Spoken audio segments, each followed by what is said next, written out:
اسلام سے نہیں ہے.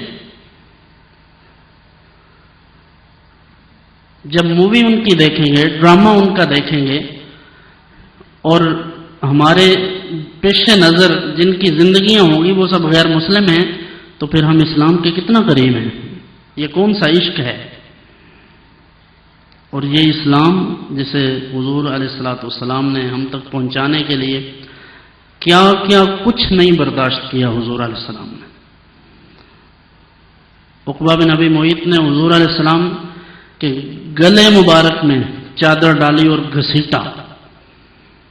آپ اندازہ کریں، جن کی وجہ سے اللہ کائنات بنائے، جو وجہ تخلیق کائنات ہیں، جو اس کائنات کا حسن ہے، سب کچھ اللہ نے جن کے تابع کر دیا ہے، وہ اس دین اسلام کی خاطر اپنے گلے میں کپڑا بھی ڈلوا لیتے ہیں، اور وہ خبیث شخص کپڑا کھینچتا ہے اور حضور علیہ الصلوۃ والسلام گر جاتے ہیں.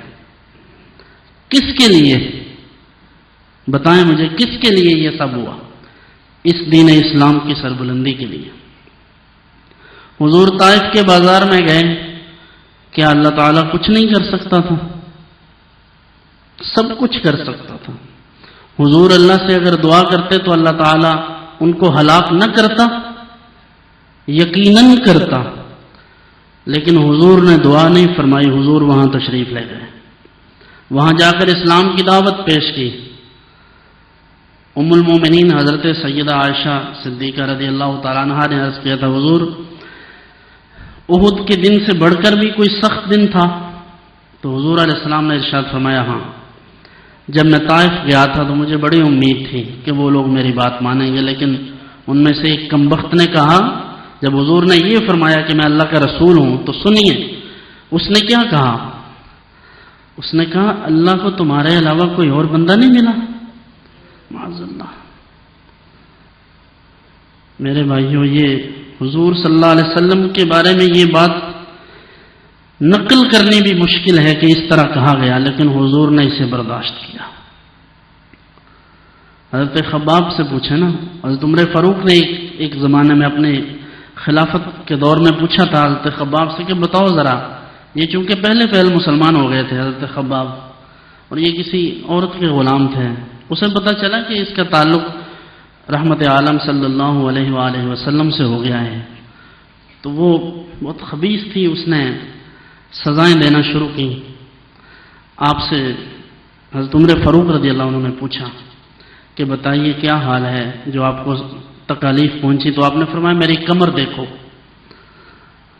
کپڑا اٹھایا، کمر دکھائی. حضرت عمر فاروق پریشان ہو، کہا آج تک میں نے کسی کا جسم ایسے نہیں دیکھا.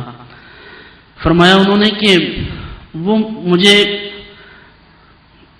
لوہا گرم کر کے اس کے اوپر لٹا دیتی تھی. یہ ہے اسلام.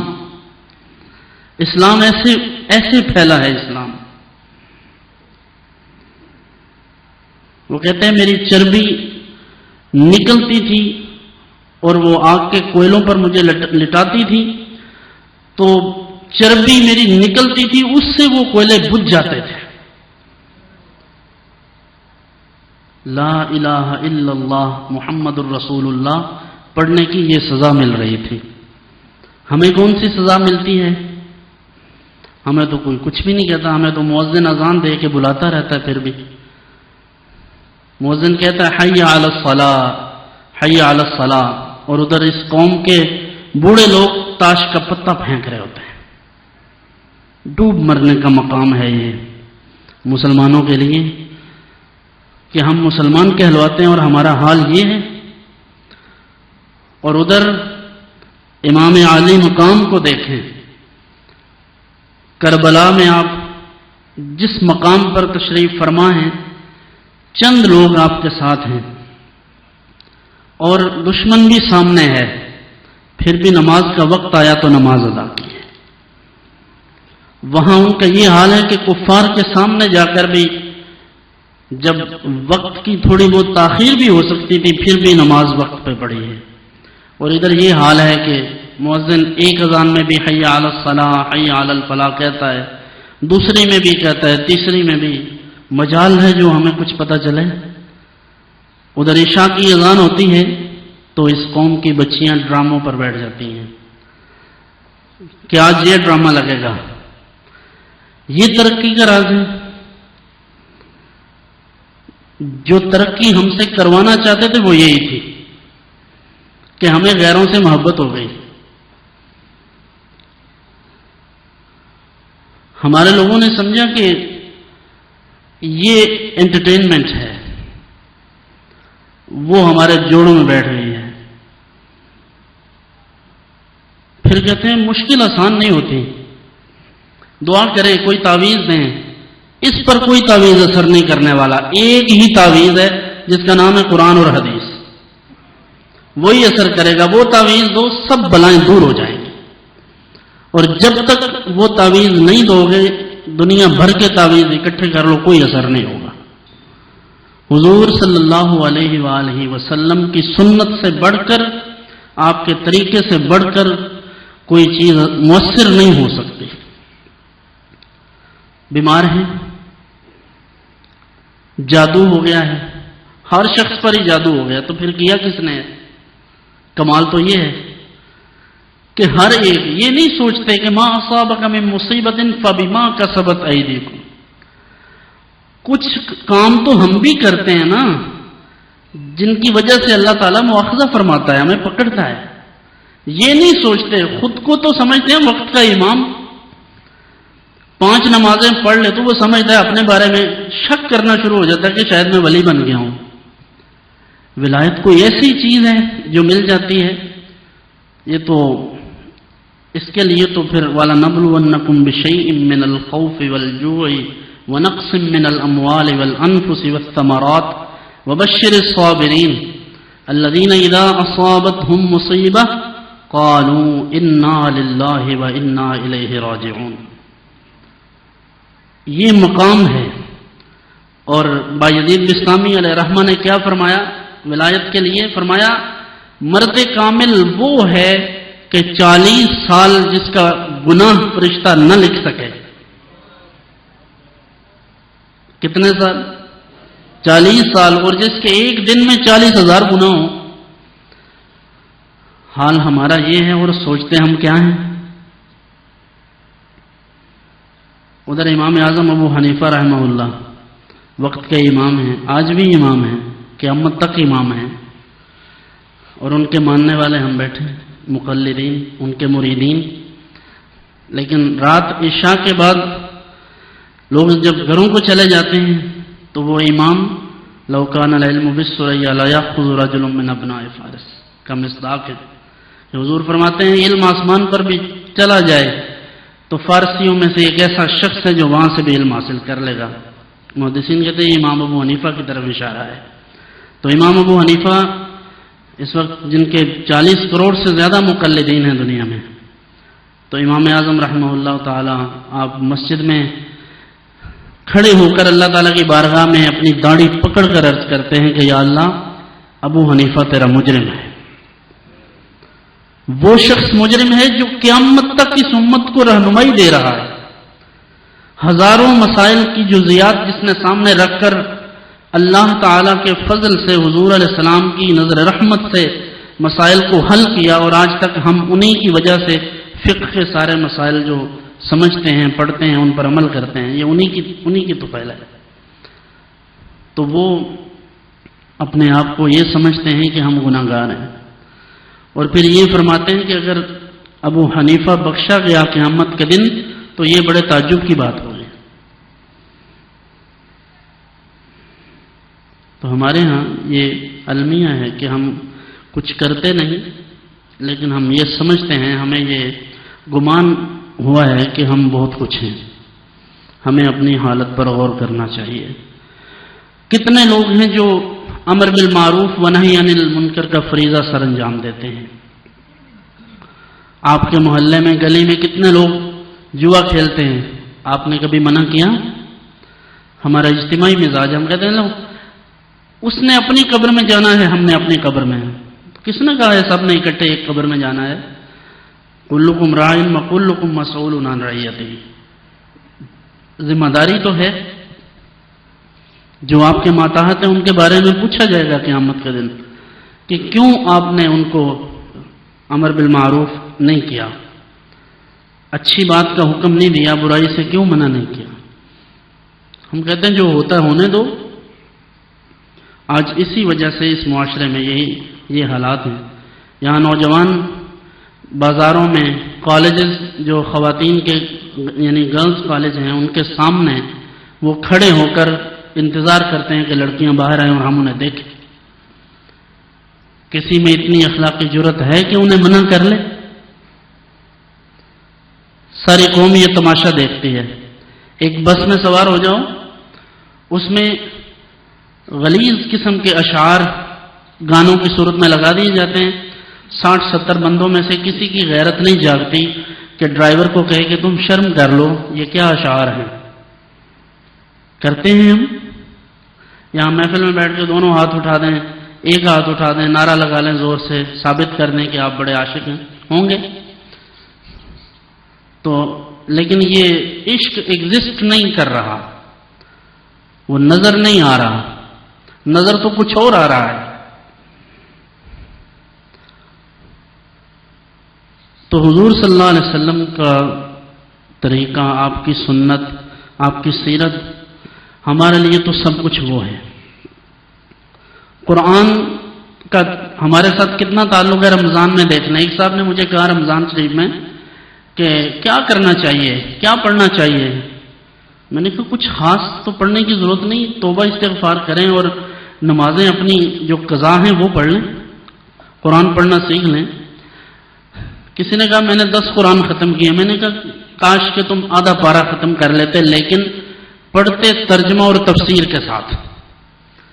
اب آپ نے قرآن 10 دفعہ ختم کیا تو یہ ثواب ہے، لیکن آپ کو پتہ ہی نہیں کہ قرآن آپ سے کیا کہہ رہے ہیں. آپ روزانہ قرآن پڑھیں، روزانہ سود کا کاروبار کریں، روزانہ آپ 10 پارے قرآن پاک پڑھیں، بعد میں رشوت لیں تو فائدہ. تو قرآن پڑھنے کا ثواب تو ملے گا، لیکن وہ جو اصل مقصود ہے وہ کیسے ادا ہوگا. اب چومتے ہیں، آنکھوں سے لگاتے ہیں. اللہ تعالیٰ نے آنکھوں سے لگانے کے لیے، چومنے کے لیے نازل نہیں کیا، اس لیے نازل کیا کہ ہم اپنی زندگیاں اس کے مطابق گزاریں. یہ دستور حیات ہے. اب دستور حیات کو ہم یہ سمجھتے ہیں کہ یہ بس چومنے کی چیز ہے. 70 سال عمر ہو گئی، 60 سال ہو گئی، قرآن پڑھنا نہیں آتا، پڑھیں گے بھی تو مجہول، سننا ہمارا ذوق نہیں ہے. پڑھنے سننے کے لیے کسی اور قوم کو کہہ دیا ہم نے، خود لگ گئے شعر و شاعری پہ، اور وہ بھی ایسی جو نہ قرآن کے ساتھ متعلق ہو نہ حدیث کے ساتھ، جو ہمیں یہ درس دے کہ ہمیں تو جہنم کا کوئی خطرہ ہی نہیں ہے. اور اللہ تعالیٰ کیا فرماتا ہے، قوا انفسکم واہلیکم نارا، خود بھی ڈر جاؤ، اپنے گھر والوں کو بھی ڈرا دو جہنم سے. اور نعت خان کیا کہتے ہیں ہمیں کہ ہمیں ڈرنے کی کوئی ضرورت نہیں. اور حضور علیہ السلام کیا فرماتے ہیں، وانذر عشیرتک الاقربین. یہ آیت نازل ہوئی، حضور کوہ صفا پر تشریف لے گئے اور وہاں جا کر ایک ایک قبیلے کو پکار کر کہا کہ اللہ سے ڈر جاؤ، اللہ سے ڈر جاؤ، اللہ کے عذاب سے ڈر جاؤ. تو اسلام ہمیں یہ بتا رہا ہے کہ ہم اللہ کے عذاب سے ڈر جائیں. یقیناً جو اللہ کے عذاب سے ڈرے گا وہی اچھا عمل کرے گا. یہ کیسے ہو سکتا ہے کہ اللہ تعالیٰ کے عذاب سے ہم نہ ڈریں اور پھر بھی اچھا عمل کریں؟ کچھ کہتے ہیں ڈرنے کی کیا ضرورت ہے، آپ ویسے عمل کریں. پھر کسی کو یہ بھی سوچتا ہے کہ اللہ کو ہماری نمازوں کی کوئی ضرورت ہے. حضور صلی اللہ علیہ وسلم کو نہیں پتہ چلا معاذ اللہ کہ اللہ کو ضرورت ہی نہیں ہے ہماری نمازوں کی. اللہ کو کسی کے عمل کی ضرورت نہیں ہے. ہم نے جو کرنا ہے وہ اپنی بہتری کے لیے کرنا ہے. ہمیں چاہیے کہ ہم اللہ اور اس کے رسول کا حکم مانیں.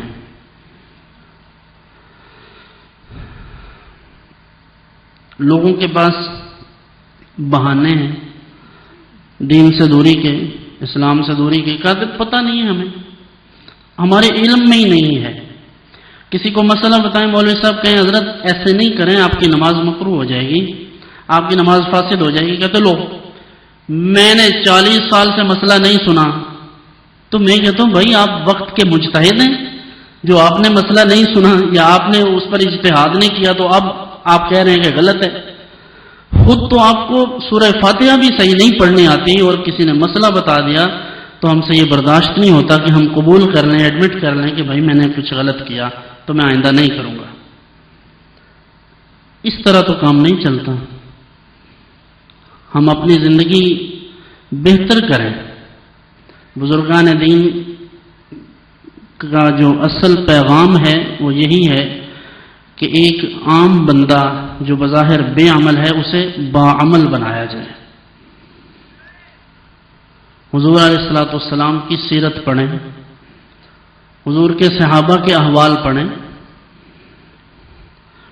نبی کریم صلی اللہ علیہ وسلم کے اہل بیت کے احوال پڑھیں کہ ان کے ساتھ کیا ہوا. ابھی اگلے ماہ میں حضرت امام علی مقام رضی اللہ عنہ کے حوالے سے پروگرام ہوں گے. بڑی محبت کا، عقیدت کا لوگ اظہار کریں گے، لیکن ان کا طریقہ چھوڑ کے تو جو مرضی کریں کیا فائدہ ہوگا؟ ہم یہ سمجھتے ہیں کہ اس طرح ہمارا کام چل جائے گا، اور کوئی ایسا بائی پاس نہیں ہے شریعت کو چھوڑ کر کہ آپ یہ سمجھیں کہ ہم کسی کو پیسے دیں گے اور کوئی ہمارے لیے دعا کرے گا تو ہمیں جنت مل جائے گی. حضور علیہ السلام کی سنت سے ہٹ کر جو راستہ ہے وہ جہنم کو ہی جاتا ہے، کسی اور طرف نہیں جا سکتا. جنت کا کوئی اور راستہ نہیں ہے حضور کے بغیر. تو ہمارے لوگوں کو یہ چیزیں سوچنی چاہیے. آج تصوف اور طریقت، بیت و خلافت، ارادت مندی، ان سب کو بھی لوگوں نے باقاعدہ ایک کاروبار سمجھ رکھا ہے. لوگ یہ کہتے ہیں ہم جو مرضی کریں حضرت، آپ کو پیسے دیں، آپ ہمیں جنت دیں.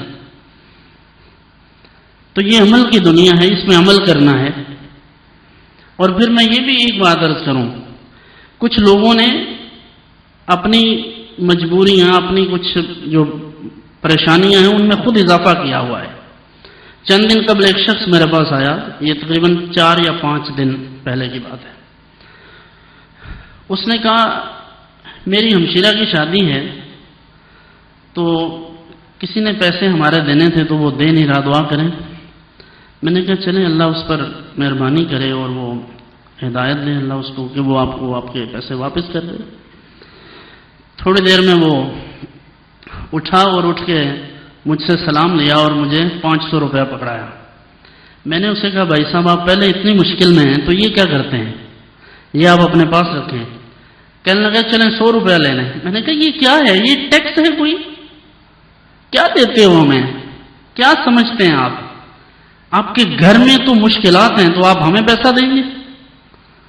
میں نے بڑی منت سماجت کر کے اس نے کہا چلیں 10 روپے رکھ لیں. پھر میں نے کہا چلو 10 روپے ٹھیک ہے، یہ سمجھ میں آتا ہے، ظاہر آپ کے حالات اچھے نہیں ہیں تو میں پھر بھی صرف اس کی خوشی کے لیے رکھے، وغیرہ ضرورت تو نہیں ہے ان باتوں کی.